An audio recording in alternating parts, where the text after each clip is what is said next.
this is the EC4S, the model that we're currently looking at. Now next to it is the EC4, the older model by Nitecore, and one I've had for quite a while, been my most favorite flashlight of all time.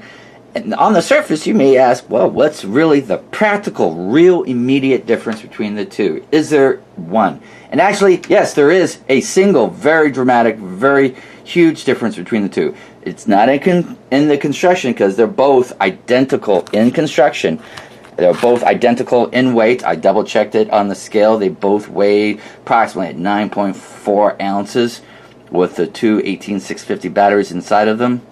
They both seem to have the same general characteristics, except how they treat the hotspot. The EC4 has a very definite, very defined hotspot, whereas the EC4S actually takes that hotspot and diffuses it. Now, my camcorder has an auto adjust for lighting, and so this isn't going to be an absolute true exactly how it looks like, but it will give you a very definite idea exactly how the EC4S treats the hotspot. We're going to go up here to the ceiling. This is going to be on full illumination, and that's the EC4.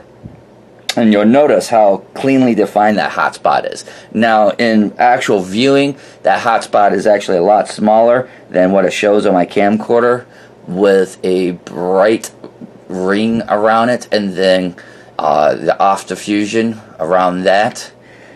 And then with the EC4S, we'll turn that on. That is actually, that hotspot is pretty much gone. It's just a very bright center diffused area. Now, even with my auto compensate, you're going to be able to see right there the difference. On the right is the EC4S, and you notice how that diffusion is kind of blurred and spread out, whereas on the right, which is the EC4, is far more clearly defined. That is the big difference between the two, the most practical, most immediate difference. And for me personally, I prefer the cleaner diffusion, the wider diffusion. I always have.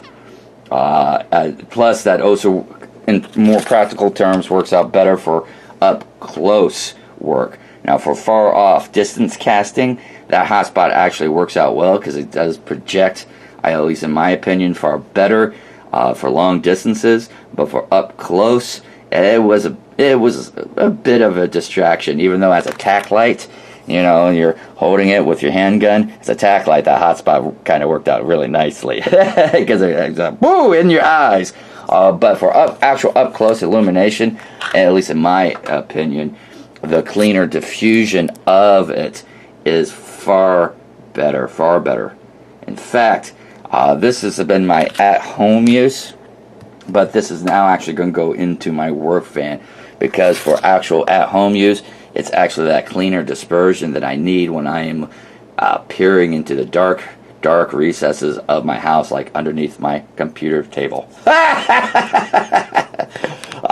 also, you know, for general home defense, once again, the little spotlight was pretty cool as a tack light, but you know, it does stay cool to the hand. That oblate form is very comfortable, whether you're holding it right-handed or left-handed. Very secure gripping,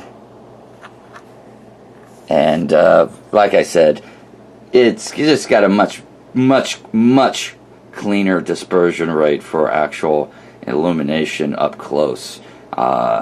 And of course, it gets even cleaner as far as you get back. The hot spot on the EC4, once you get about, I'm going to guess around 30 feet, that distinct hot spot does disperse out very nicely into a wide area. But it's, you know, it all depends. You know, might as well get both of them, huh? Or one for long distance casting and one for a short distance. So yes, that's the difference between the two. Personal preference, once again, plays into it, but I have to say I really do prefer that much wider, much cleaner, much more dispersed hotspot of the EC4S. And I'm glad they actually decided to change the end cap color, because that does, for those of us who do have both of them, It makes it a lot easier to tell which one is which without having to peer at the labeling on the side. So there you go. Outstanding job again by Nitecore. You guys have yourself a great one.